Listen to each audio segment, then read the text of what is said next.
So, absolutely delighted to welcome María Zapata from King Juan Carlos University in Madrid, all the way from Madrid. It's so lovely having online seminars. People can come from everywhere.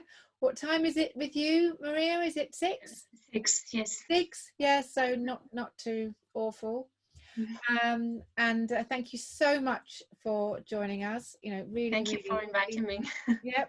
And you're going to be talking about computational thinking, and in particular, assessing computational thinking skills for young children. So if you'd like to share your screen, yes. I think we can kick off. Thank you. So good afternoon. It's a pleasure to meet you all. I'm María Zapata, assistant professor from Universidad Rey Juan Carlos from Spain, from Madrid, in the video games degree. And I'm going to talk about the computational thinking test for beginners that we've developed. Let's see. Okay, let me introduce first the 2 other researchers who are collaborating in this project, who are Estefania Martín Barroso from Computer Science Department in the Universidad Rey Juan Carlos, just like me, and Marcos Román González from UNED. And well, first of all, I would like to explain why this research was necessary. As you know, there are many definitions for computational thinking. It could be defined as the human problem-solving process that requires abstract thinking, and also it can be the thinking skills that precede programming and are applied in understanding a problem and formulating a solution like a computer scientist. And also, there are many breakdowns. For example, Schut divides CT skills into 6 facets: abstraction, decomposition, generalization, iteration, debugging, and algorithms. But there are many other definitions, and there are many other breakdowns, and this lack of consensus can cause some risks.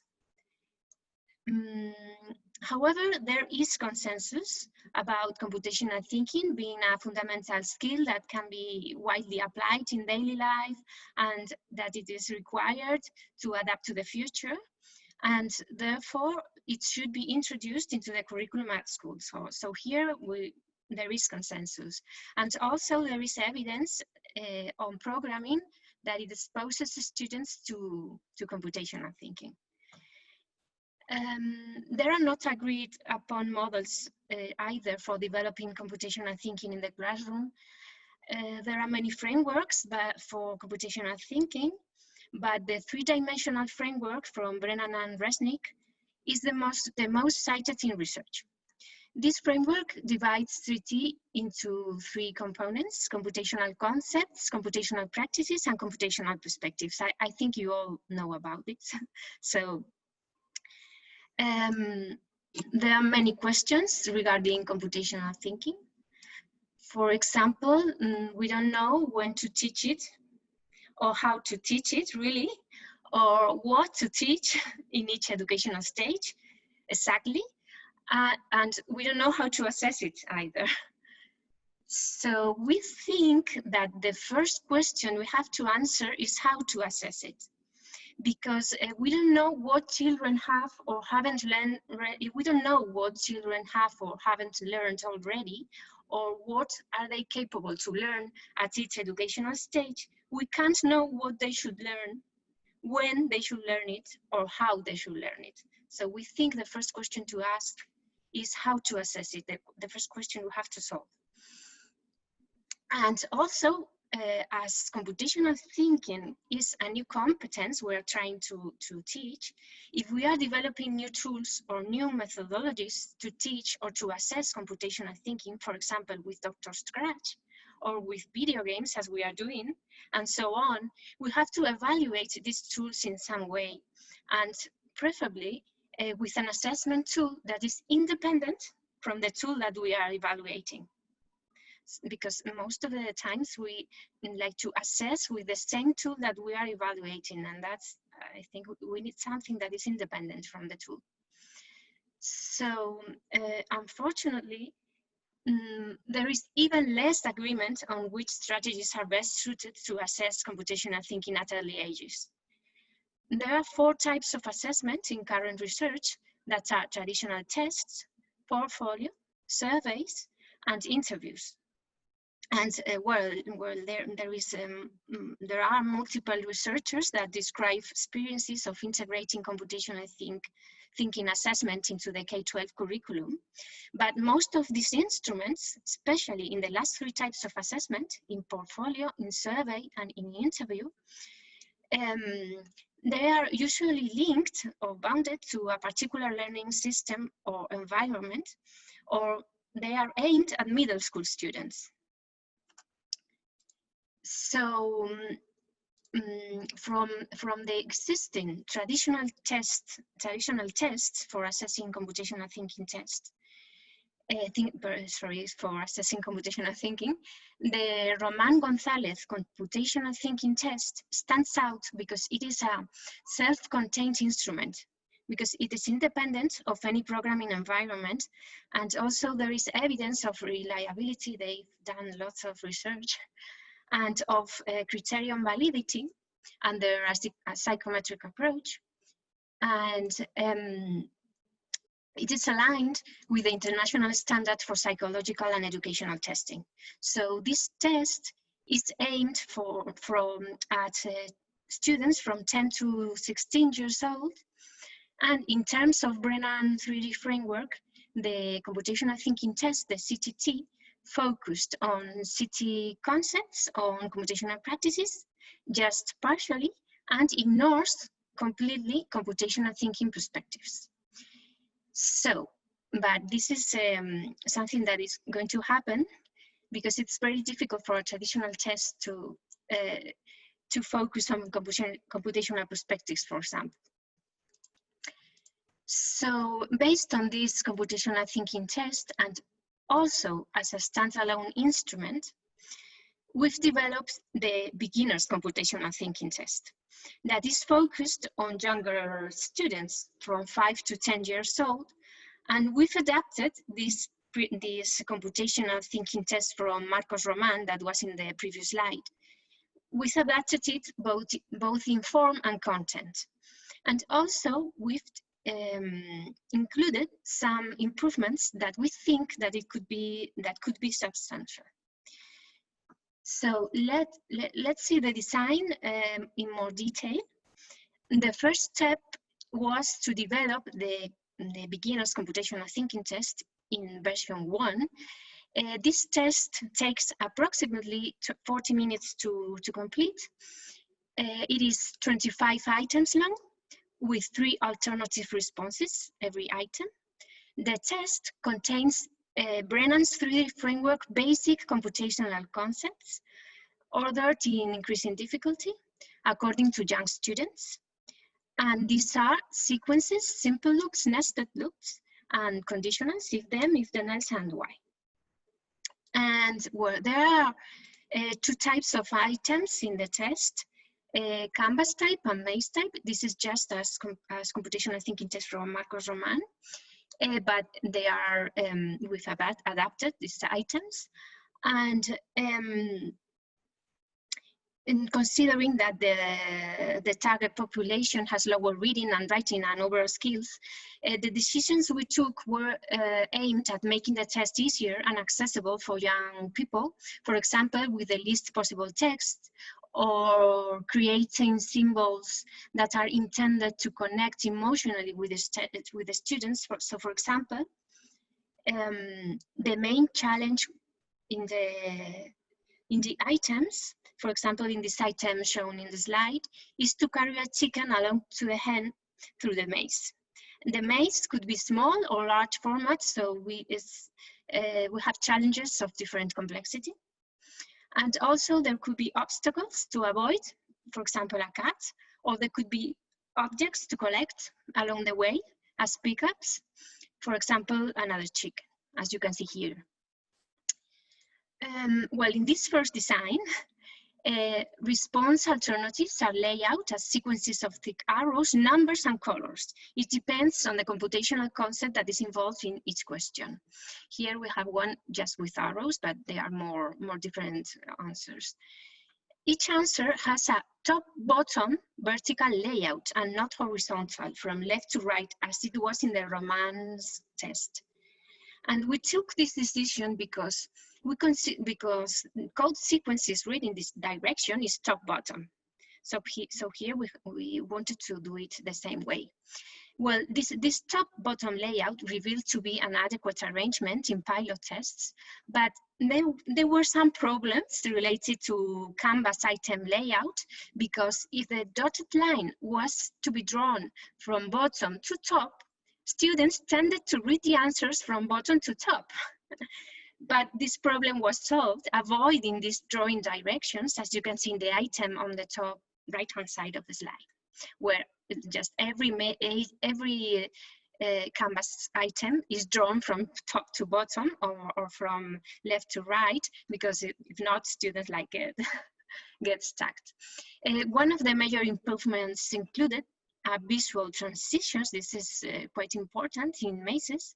As you can see in the slide, in maze B, that we've included transitions, because maze layouts, every maze layout we know, in every test we know, consists on a square matrix where students must figure a path in order to reach a target or to solve a problem, passing from one square to another in a particular order. In this case, we added visual transitions between squares, and this has been a very substantial improvement, because our hypothesis is that difficulties with this type of layouts at early ages are related with disorientation and hesitations about whether the current and the target square at each step should be part of the path sequence or should be ignored. Besides, adding transitions turned the maze into a state diagram that is a main item in algorithms and coding and has proved to improve the capability to understand problems. So, for example, to explain it better, this is an example of an if item, if else, and here in this case we have no transitions and C is the correct answer.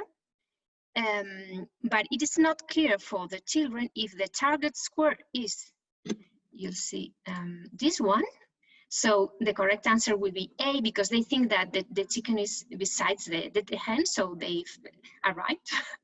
Or this one, that is option C, and it's the correct one.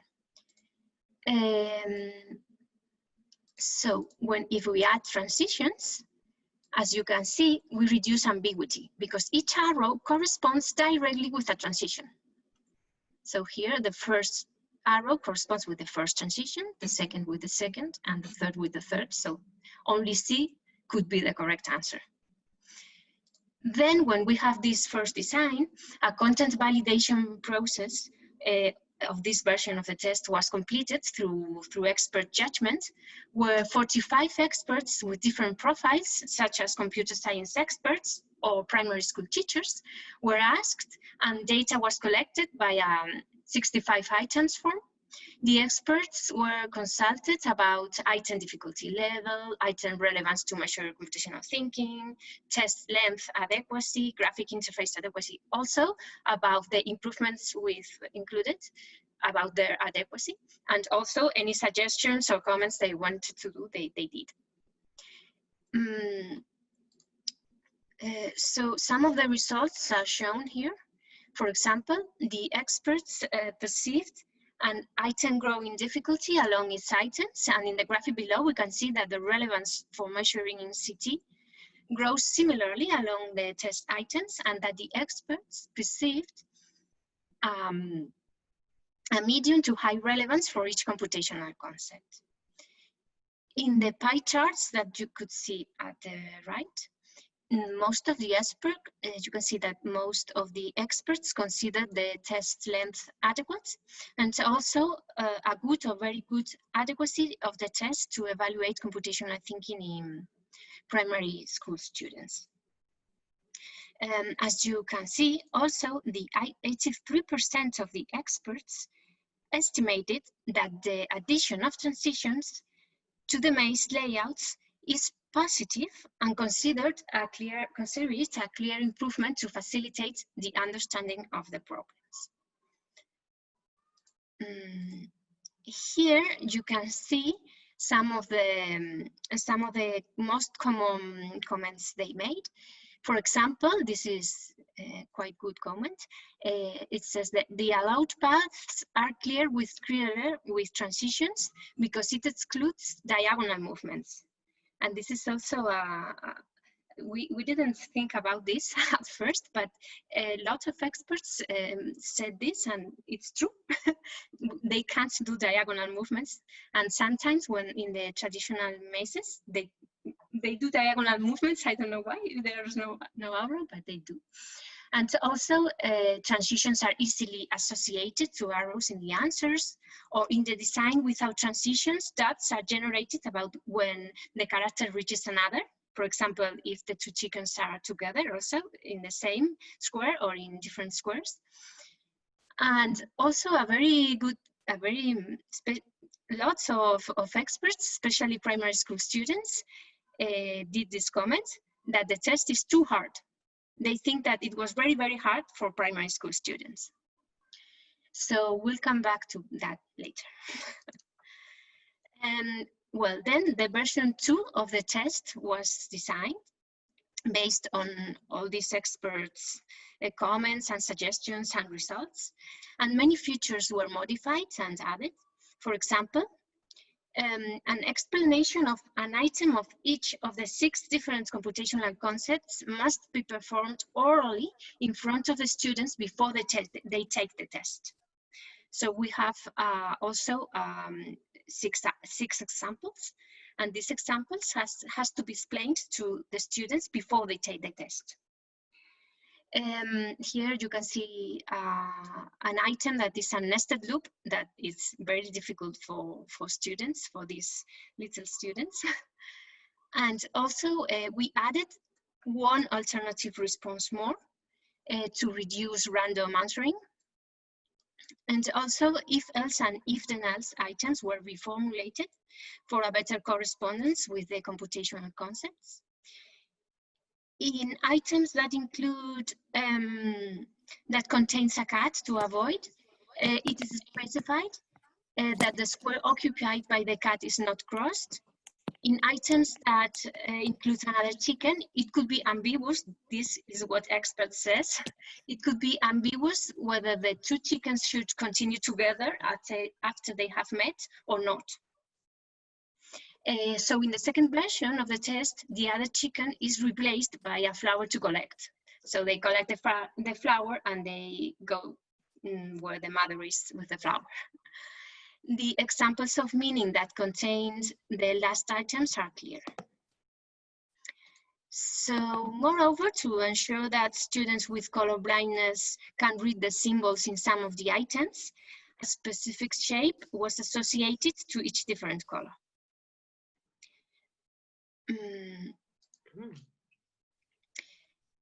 So the test version 2 was administered to nearly 300 primary school students from 5 to 12 years old, following an action protocol in 3 different schools. 2 versions of the test were printed.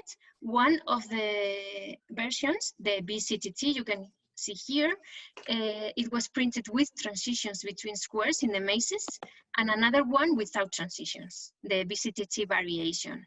So we can compare them afterwards. The tests were printed in paper form, so students' skills or previous experience in the use of computer devices do not interfere with the results.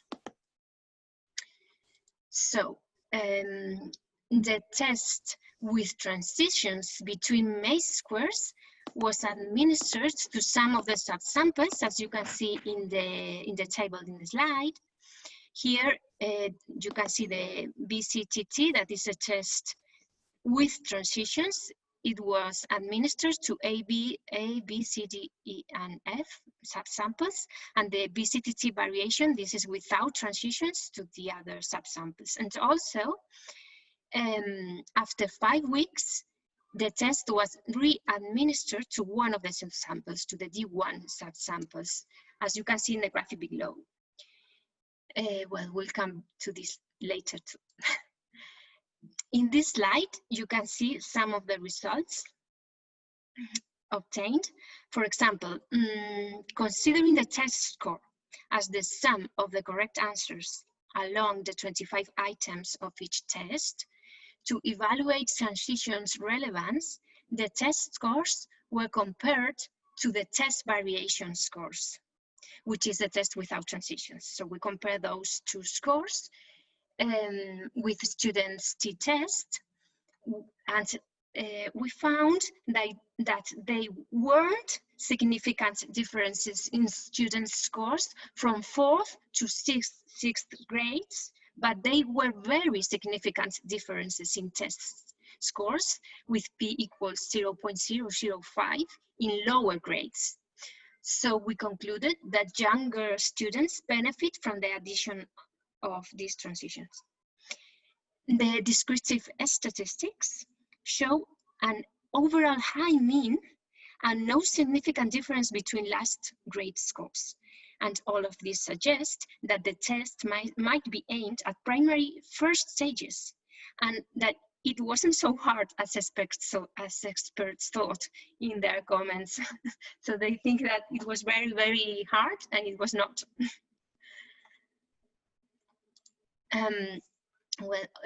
Also, we studied correlations between other competences and found that good results in the test were highly correlated to high scores in maths, for example. Well, and then a deeper analysis, we made a deeper analysis, splitting items into computational concepts and counting how many students answer correctly the items of each set. It can be seen on the left-hand side of the slide that nested loops and conditionals reveal the lowest success. Also, the initial test items could be too easy for older students. So they found it not too hard, but too easy.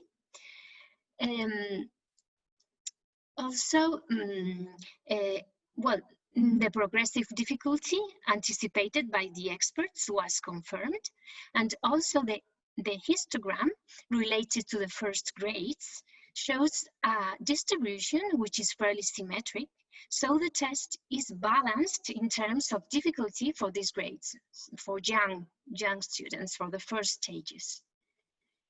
To evaluate the internal consistency of the test scores, a reliability analysis was made.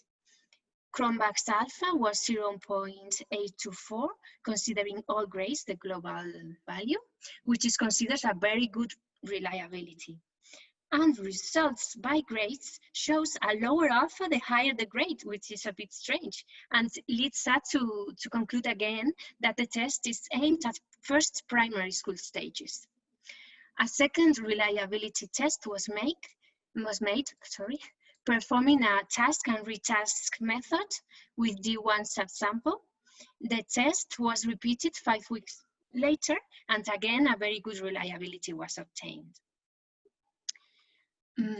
Therefore, it can be concluded that the beginner's computational thinking test is adequate for the assessment of computational thinking in primary school students.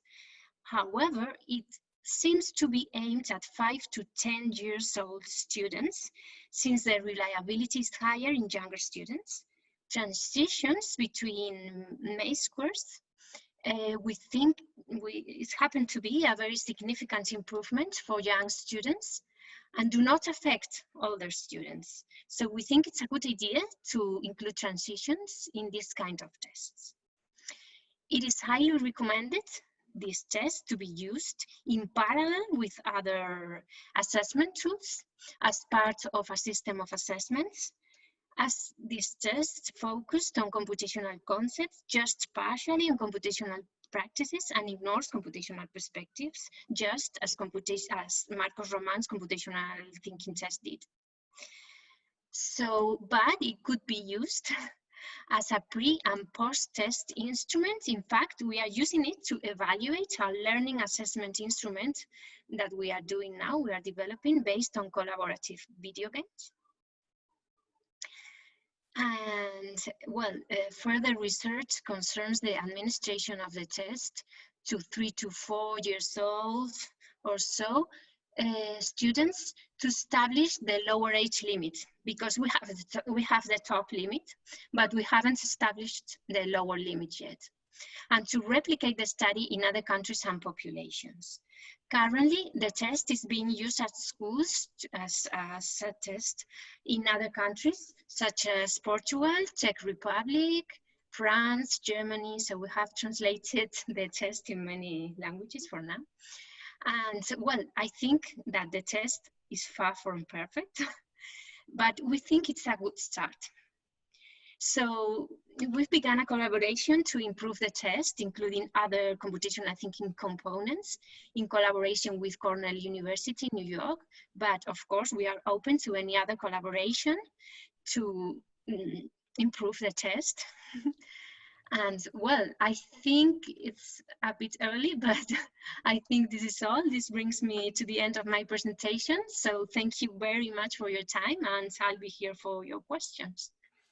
That's great, Maria. Thank you very much. Can we do our thank you that we do, our jazz hands, traditional seminars? Thank you to Maria. That's really brilliant, and you didn't have England up there on the list, so we'll see what we could do about that. So now, as we do traditionally, we're going to break into small groups so that we can discuss the paper, the presentation, and in your groups, could you make sure to start with that you introduce yourselves to each other, and that if you want to, you can use the whiteboard. But make sure that whoever uses the whiteboard, saves a copy of it, does a screenshot of it before you exit the breakout. Otherwise, you lose your carefully crafted comments when you want to come back. And then we'll come back in about 15 minutes, Diana. Yep, so we've got plenty of time to have a discussion and seeing if in your groups you can come up with some really good and challenging questions for Maria. Enjoy. Welcome back, everybody. Plenty of opportunity to ask Maria some questions. Who'd like to go first? Yeah, so first of all, I would like to congratulate Maria on their work. And I would like to know if they have considered the dimensionality of the test in their analysis, because I had the impression that, for instance, on their reliability analysis, it was I mean, that result was based on the whole test, and if they have conducted any kind of factor analysis. Maria, you're on. Yeah. Yes. Well, thank you for your question, Mark. Well, yes, you are true. You are true. It's true. We've just focused on like the scores in the test as a global. Yes, we split on different computational concept sets, and we saw that it was less. We have lower success on, for example, nested loops, but we haven't. By the way, by now, analyzed the as you are asking. But I think we'll do. When we have more, I think we are doing more tests with more students. So when we have more data, I think we'll do that analysis. Thank you. Should we have a go? Yeah. Can you hear me? So Yes. I was with Oliver, and first of all, Maria, where are you? I've got to tell you that I absolutely adore your guys that you work with. So Marcos came and worked with me, came and talked to me a long time ago in Brighton. So I'm a bit awestruck. So there you go. So I got that over and done with. But I think it's really cool research because you're actually doing something. So I think that's, and a lot of us are kind of going, floating about and not quite knowing what to do. But now I've got some difficult questions. maybe not. Are we right that effectively what's being created is two programming languages? That's kind of what's been created? Sorry, can you answer? So you've kind of created two programming languages, the one that is with the transitions and the ones that without. No, it's the same questions. The only difference is that in the maze layouts there are transitions between squares and in the other not. It's the only difference. There are not two different languages. But would you not say that they are two different languages? Because it's what the children are doing is they are reading that, and they've got to read that code, and they're being given extra support, or they're being given extra information in order to then be able to execute or trace or run the program. Maybe you can consider this transition as an extra information. Yes, you can.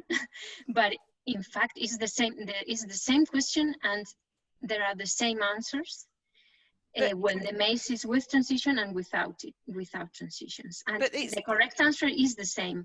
But sometimes young children, not all children, but young children, get confused if there are no transitions between squares.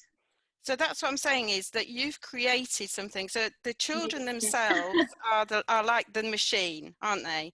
They're acting as the notional machine, and they're executing that. So it's effective. I'm just trying to understand it in my own head, that you've got, although we as adults are saying they mean semantically the same thing, the children are really taking it as read. They're looking at the clues that they're given about that programming language. So I'm just wondering, and because am I right that what you found is that there's a difference in terms of their ability to comprehend the two programming languages or the two question sets? Is that what's being tested? Yes, I think I think you have the idea correctly, yes. So really what we're testing is the two programming languages that you've created. You can see it that way. Yes. And because the older children, perhaps they've got current knowledge about how programming languages work, so they've been able to overlay their existing knowledge of actually, no, you can't go diagonally, or actually, so I'm just wondering what we're really testing, and is it actually computational thinking, or is it prior knowledge about the standards or what we expect of root-based programming languages? Possibly. Yes, well, we are testing like only one of the dimensions of computational thinking, that is computational thinking concepts. And when we are testing this, perhaps you are right in what you are saying. With no transition, like we are like thinking that young students perhaps have this knowledge, and they don't. So I think, yes, you're correct in your... Because it would be really interesting to compare children, because is it the grade 2s or the grade 2s and 4s who you found the statistical difference with? In the first grade and second grade. So the 2s and 4s, because it would be interesting to find out what prior experience they had of programming languages. You know, did they all start at the same base?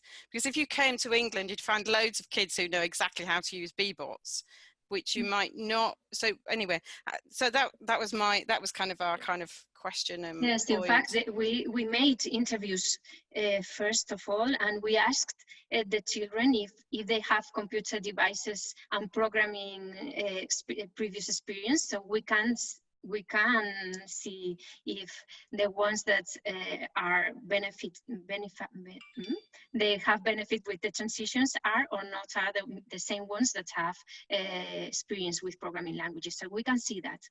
So did you look at that? Is that in the paper, or is that something? We didn't look at that, but we can. Yeah, because it would be interesting to look at older children and to see if they haven't done code.org or have done code.org, and they, you know, they know the syntax, is it, of the program? Anyway, I've got to stop asking the questions because I'm holding. Yes.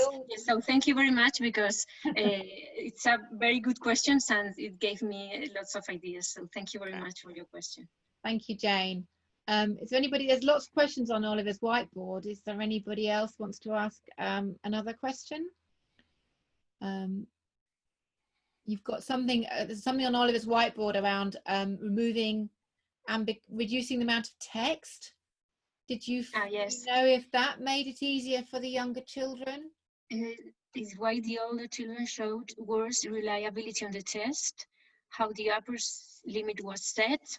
Okay, well, yes, we think that they showed worse reliability because they mean was high, so there is a little space for evaluating this, because there is kind of a ceiling effect on older students, and that's why the test is less reliable, because their means are very high. And what can we learn from the other subjects? And for example, yes. Well,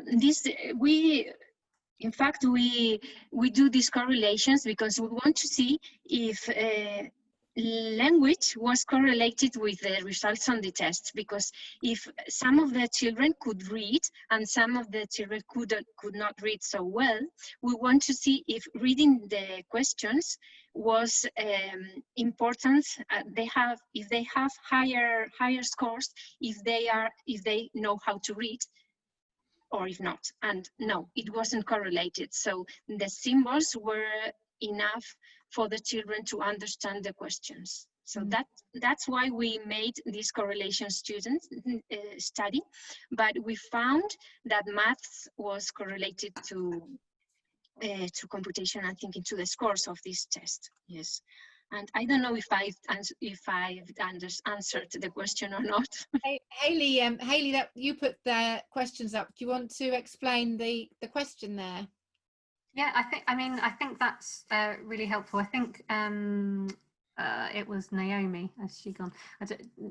Naomi, do you want to ask the question because it was your question, or do you want me to? If you want, I can answer question 3. What do you think of the disconnect? Yes, this was. I don't want to say it because some of the experts may get angry with this, but when the experts were consulted, they did the test and they got scores, and they don't got very good scores. So that's why they think the test was very, very difficult for young students. But is that, I'm going to interrupt, but is that because, again, what their view is of the notional machine and what those commands mean? So they've already got built-in assumptions about the programming constructs that are there. Maybe it's because of that, but they got low scores, so that's why they think the test was very difficult, and maybe it is because of what you are saying, Jane. Yes. I want to come back to Naomi, who was just about to ask the question that was in the from Hayley's group.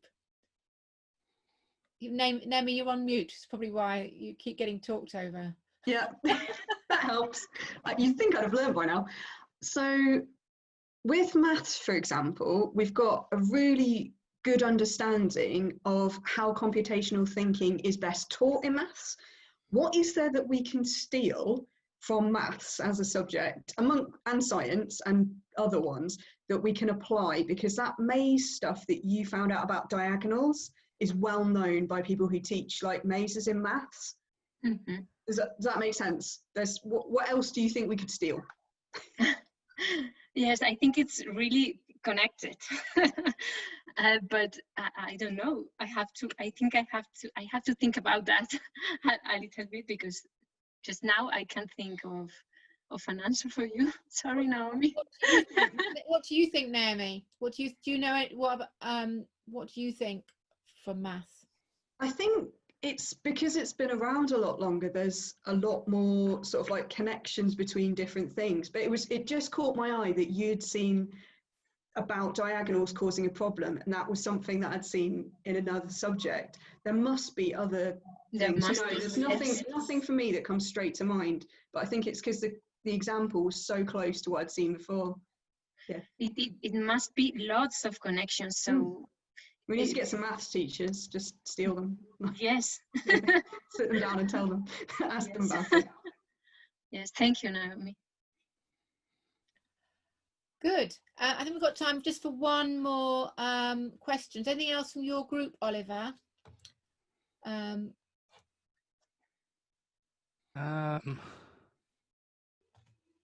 Or anybody else want to ask the last question? There was one in our group. It was about, you said about replicating in other countries and wanting to do that. Obviously, the language is going to be different. Have you come across, or do you think there might be any kind of cultural variations that you'd need to take into account? Maybe I want to see what are the differences between other countries and Spain in the scores, for example, because perhaps in other countries they start with this kind of teaching earlier or later, or perhaps children are more used to use computer devices in other countries, or so. Yes, all of that could make a difference. I think yes, that would happen. Sure. Yeah, that'd be interesting to find out. Our resources for Raspberry Pi Foundation are in lots of countries, and we've worked really hard at translation, but we're thinking a lot about that issue. So yeah, it's interesting. Might also help you to get at the point that Jane was making about the kind of overlay of understanding languages, understanding the programming language and how that affects it. So if you have different results in different countries, that because they're learning it at different stages, that could help you answer that question a little bit. Yes, and I think it could be also this could be also interesting to know if we are having very low success, for example, in nested loops. It is do we have to teach that on that stage or later? So that could be also a good output of this test. And I suppose in England, we're not teaching nested loops normally until they're kind of the older grades anyway. But that's not to mean to say that we've got progression right. But you know. Yes, but we saw that like if 7-year-old students can perfectly understand nested loops.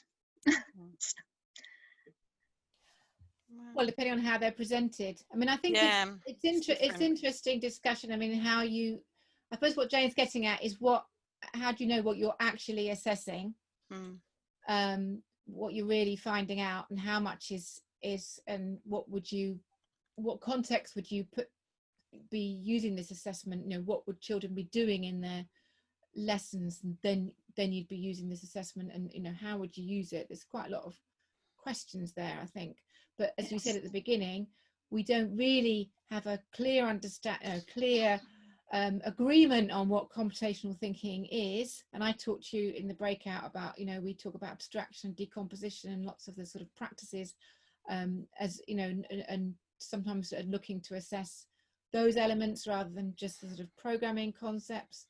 So I think it's there's a lot to unpick there, but I think it's really interesting what you've been working on, and I think there is a need for us to be able to tackle this problem with young children. I don't think we're really doing it that well, and the idea that you had about complementing your beginners test with other forms of assessment. Yes, it has to be done. It all has to be a system of assessments with many assessments working together. So this traditional test is just assessing one part. So it's important to assess the other parts with other instruments, but also the other instruments can't be on their own, because if you are assessing with an environment, you can't evaluate this environment within himself, so with itself. So you have to use many different assessments. So this assessment is just one part of a system, I think. I think you might have designed a really nice programming language for very young children. Thank you. Yeah. Okay, I've realised it's 4 minutes past 6, so we're 4 minutes past the hour, wherever you are coming from and whatever time it is for you. I think we need to say a really big thank you to Maria for answering all those questions, especially all the difficult ones from Jane in the green.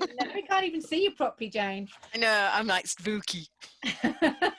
If you, Maria's Twitter handle is up there on the screen now, and our hashtag RPF seminar, so do join in the conversation on Twitter. Also, please leave feedback. There's a feedback form there. With this, we're coming to the end of, we've got one more on our sort of season before we take a break, and we start in September again. So we're really taking note of all the feedback we've got from these seminars, and sign up for our newsletters. Catherine, who can wave at you. Catherine could wave. Catherine is giving our last seminar before we break up for the summer on gender balance in 2 weeks' time. So we're looking forward to that. That's a review of some literature that we've been looking at that underpins our own gender balance and research, gender balance and computing project at Raspberry Pi. So we look forward to seeing some of you then. Until then, do say thank you to Maria in the chat and wave and say thank you. And thank you, Maria, for spending the time with us. It's really brilliant. Thank you. Thank you, Dawn.